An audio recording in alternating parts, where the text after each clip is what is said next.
Arleen McCarthy is a public school teacher in New York City and author of the children's book My Friend Jan. With a deep commitment to making the world a better place, Arlene's passion is rooted in her own experiences growing up with two brothers who have special needs. Witnessing their challenges in school inspired her to create a book that helps children understand and embrace neurodiversity. My friend Jen promotes essential values like friendship, leadership, and kindness. Arlen believes in the importance of introducing young readers to meaningful conversations about this topic early on. She lives with her husband and their dog, splitting their time between Manhattan and Westchester. And in today's episode of Auto Interview, it's my joy, excitement, pleasure, and honor to have on the show today, Arleen McCarthy. How are you doing today, Arleen? I am well, and thank you so much for having me. This is so fun. It's my pleasure, really, and my joy that we are here, sitting across border, across continent, over the ocean, across technology and internet connectivity, to have this conversation with you around your title. So I want to say once again, thank you very much for joining me. Thank you. It's my pleasure. It's my pleasure. Yeah, absolutely. So, Arlene, I need to first say that I was really impressed by the description and the making and the synopsis of my friend Jen. Reading, first of all, from your bio and reading the description page of the book on Amazon and all the pocket sites of what inspired some of the things you're going to get involved in reading through my friend John got me curious to ask you, how this book come about. And for the fact that you've been a writer now for the past amazing 20 years now, which is quite impressive and quite, intriguing, if you should ask me. Now, I wanted to ask you, what is your first creative spark as a writer and as a children, specifically as a children's writer? What is that thing that fuels you into write? That things that keep you on track?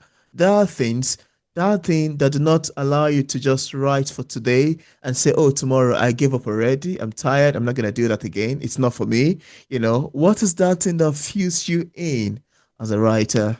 Being a writer has been sort of this innate quality in me. In fact, Nate. 20 years ago, I wrote a book.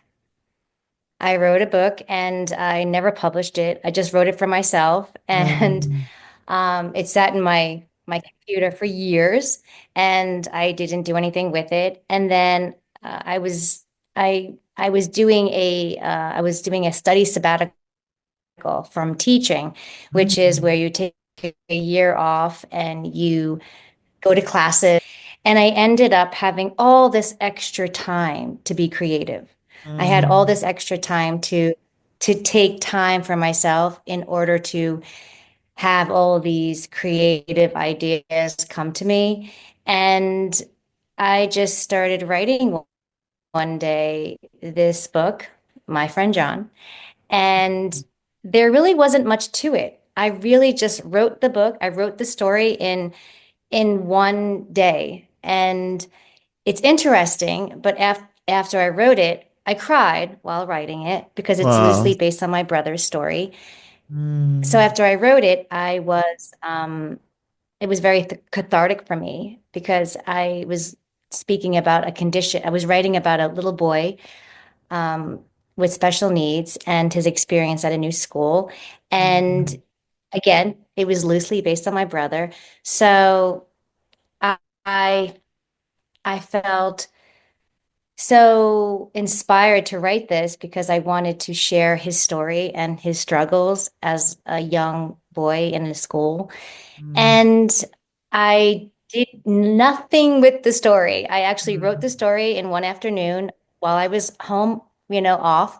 And then a year later, I read something inside of me. I have no idea what inspired me, but something inside of me went back to that story and I revisited it, I edited it, I changed the name, and I literally knew I had to publish it. So that's when I started to send it to different publishing companies. So I would Mm, say my writing style is very, very different from most authors because, like I mm, said, I wrote a book 20 years ago. I didn't do anything with it. And then I wrote this book in 2019, and then I decided to work on it in 2020. So I think mm. creatively, I just took my time as a writer to decide how I want to write and publish things. Mm. That's an amazing answer to that question, quite beautifully. Now, I wanted to Thank you. ask you, growing up with siblings who have special needs must have been both challenging and illuminating. And I quite know of this, especially in England, if you want to, maybe if you want to be a teacher or you want to teach in a particular school, and they get to ask you, do you have experience with SEND? It's called SEND here in England. That's children with special needs. So that because it requires a lot of different sort of qualification or sort of experience for you as an individual to be able to cope with children of this. They are quite like to be able to cope and get to know how you teach them Yeah. because they need special and extra need, etc. I wanted to ask you because growing up with siblings who have special needs must have been both challenging and illuminating for you. How have those experiences shaped your approach to teaching and storytelling? And also, what was the very moment you realized that you had a story worth telling and that it needed to become a book?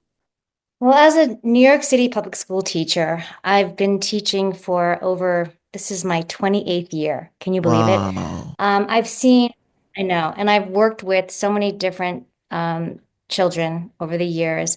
Mm, And I think I saw firsthand some students um, with autism in my class mm, that were not being treated correctly.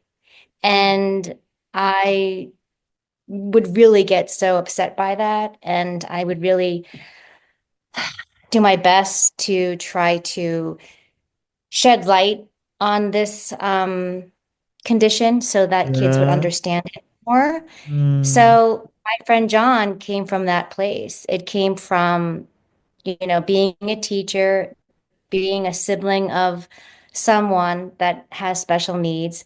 I just knew that this was a book that would be beneficial for parents, students, yeah. teachers, librarians Mm, across the world, because it just brings awareness yeah. to neurodiversity Yeah. and inclusion and all the things we want to have kids and parents and librarians and teachers to understand that everyone is different and Mm, to lean into acceptance and yeah. kindness and compassion and empathy was my mission. My goal is to have everyone just understand that neurodiversity is real and and we should really Absolutely.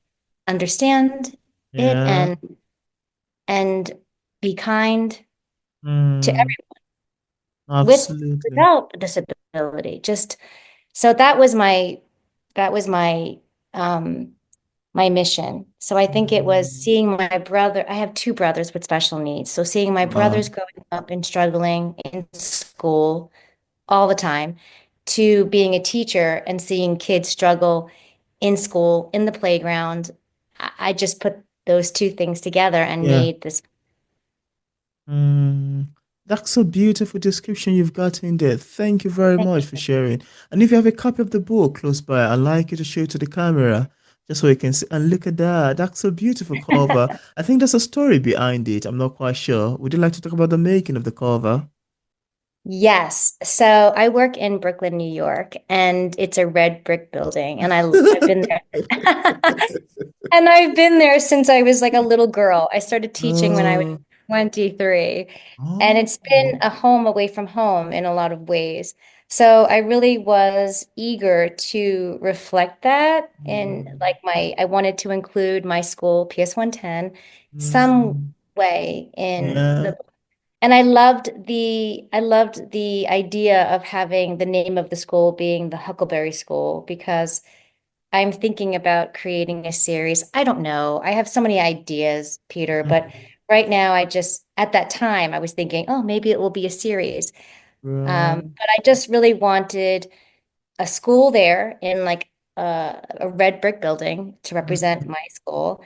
And I just wanted the main characters to be holding hands and, just being cute and lovely and sweet because they are in this story. And this is John, the main character, and this Yeah, is I Bella, can see. Wow. another main Int- character. So it's a beautiful, beautiful book with Mm. best illustrations. And I Wow. can't I can't take all the credit for the graphic design because it really was done by my publishing company, Austin McCauley. I Oh. just we worked together, we collaborated on all Mm. the designs. Oh, that's Yeah. fantastic to know. That's really beautiful. And that's an Thank amazing cover artist, cover design, actually. It's thank you. well blended to tell the story, It took a encapsulated, long time. incredible. I know, you know. I was tweaking it like left and right. I was like, I need this to be different. I need that to be different. But we worked together and it came out beautiful, I think. Beautifully. Yeah, that's great. That's amazing. And I'd like to ask you, because I'm quite a bit curious about this, would you like to think of yourself as a planner in terms of plot and characters? Because I know you have John in there and perhaps the friend as well, and maybe there are other people hiding somewhere. Or do you follow the story as it unfolds on the page? Which of these best describe you?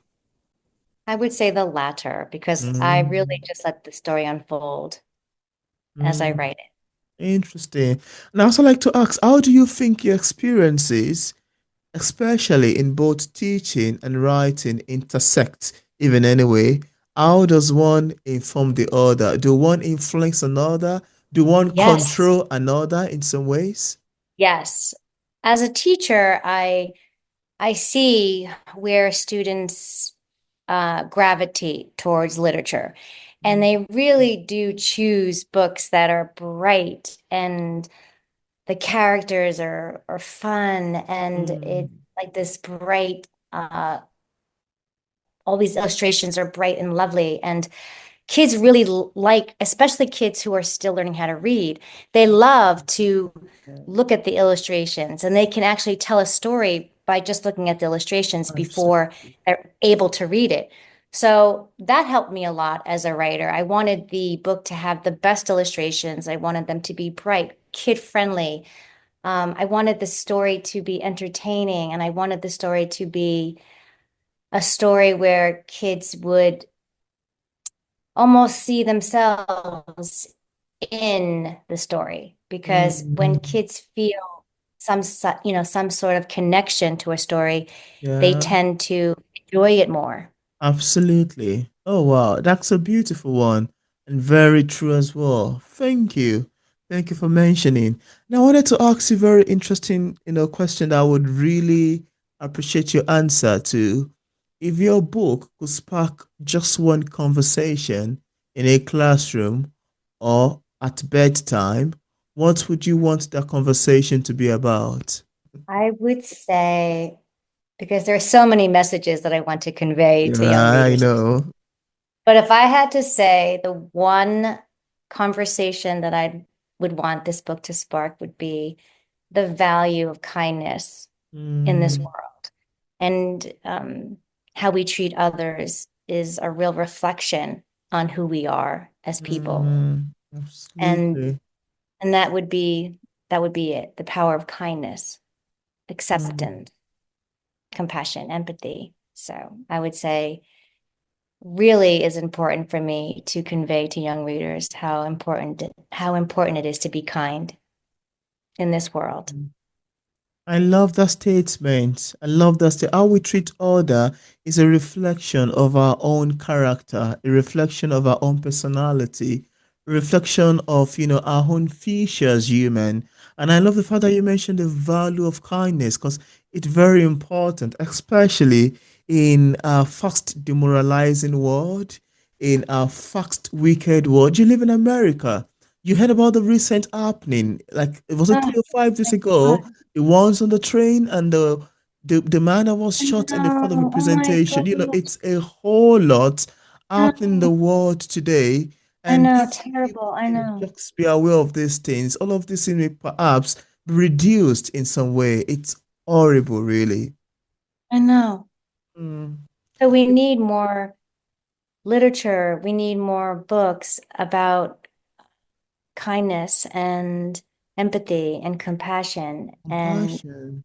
yeah, because, I really believe adults who end up being Via. really violent Mm. comes from a place of being neglected in some way in their life, Mm. especially in childhood, where they were either mistreated or they didn't feel seen or heard, and then they have all this anger, all this sadness inside of them that then gets, you know, it stays within them, and then years and years and years pass, and they just become very unhappy and just violent, and they do things that are just horrific. Mm. So I really do believe that there's so much importance in elementary school Absolutely. teaching, teaching values and sharing books that are really going to make a difference in the world for, for their long-term, Yeah. life. I do really believe that. It's more like you trying to be an advocate of peace with literature. And I so much like the fact that you mentioned the value of kindness because there is no better way to teach that.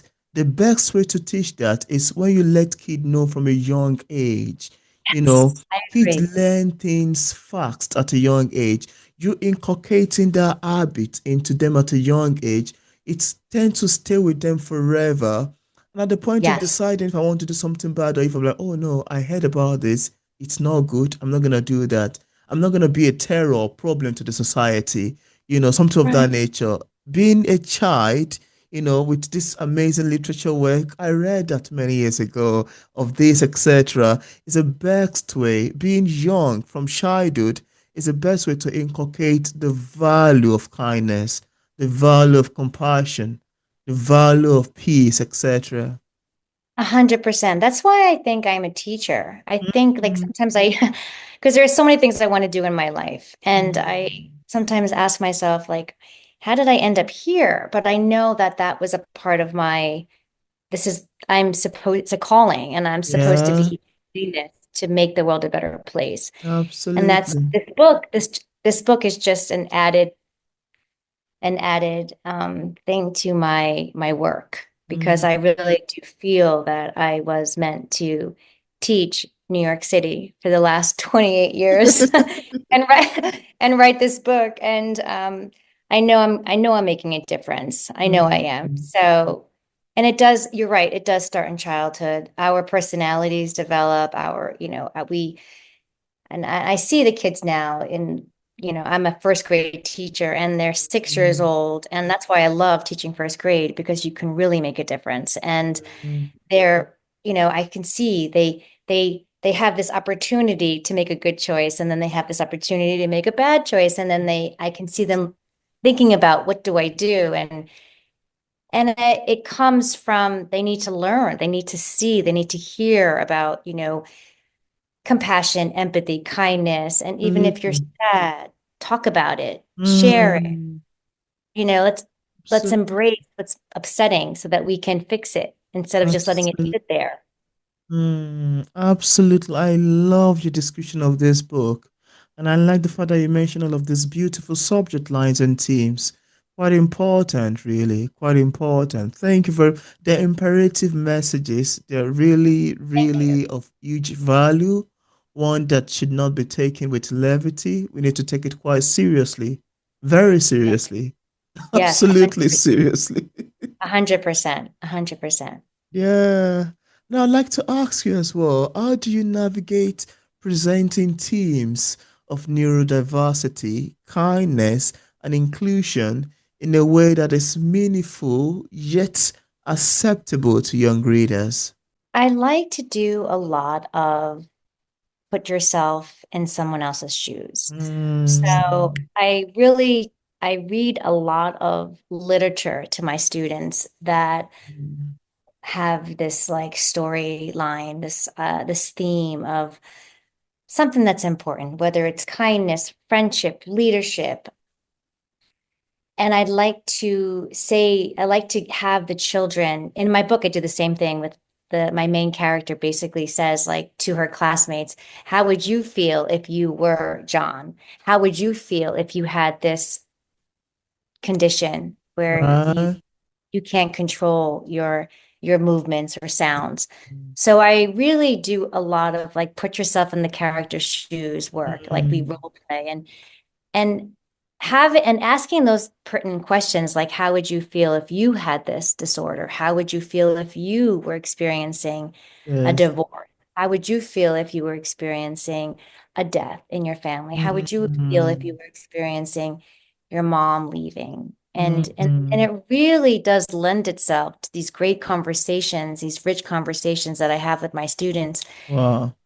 that it just helps them understand why people act can be a little bit unkind because what's going on. I always say this when there's someone that's unkind or someone that's saying something that's not nice or someone does something that's, you know, not cool. Mm, What is going on in their world that's mm, making them do these things? And mm, when you address the problem that's happening with the bully, let's say, or the person that's not making good choices, and mm, you think about why they're doing these things and you understand why, because mm, you know they're sad. So I'm always finding the bully in the classroom and I'm always making them mm, hope. I like to say I find someone in the classroom that doesn't seem happy, and by the end of the school year, I really do hope that by the end of the school year, I've made such a difference and I've had such an impact on them where they are less unhappy. And mm, I really tried to have the other kids sort of see sometimes why children can behave in a certain way because of what's going on at home. mm. Absolutely. Without saying exactly what's going on at home. Absolutely. Oh, that's a beautiful one. I quite get what you're trying to say quite I amazingly. hope so. Absolutely. It's a Thanks. beautiful one. And also, you've mentioned people who have influenced you along the way. Who has been the biggest inspiration in your life for this book? I would say my dad. My dad, Um, yes, my dad was this, like, he has passed, but my dad was a saint. He was a saint. mm, And I remember when I was very young, I would have to go every Wednesday to this big hospital with my brothers who were getting, they were seeing a speech pathologist. And um, so every Wednesday, I would have to go in this cold hospital and sit there in the waiting room while my two brothers mm, back to back had these appointments. So I was there for two wow. hours.